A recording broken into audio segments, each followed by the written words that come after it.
Dito, tingnan natin. Mot-mot. Oh, wow. Wow. Tingnan natin ha. Napadikit ang pamato. Napadikit. Masubukan ang pakiting.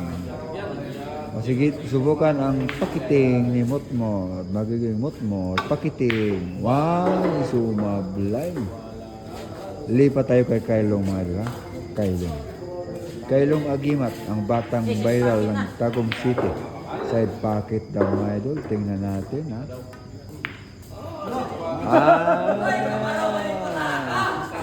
Magnanakaw din palang bata na to. Marunong ha. Marunong, sabi niya side pocket, ibinsa pala. Tingnan natin ha, kung kawatan ba rin ito si Motmot. Why? Paul, hindi okay. Napa-sport na si Motmot. Ayan.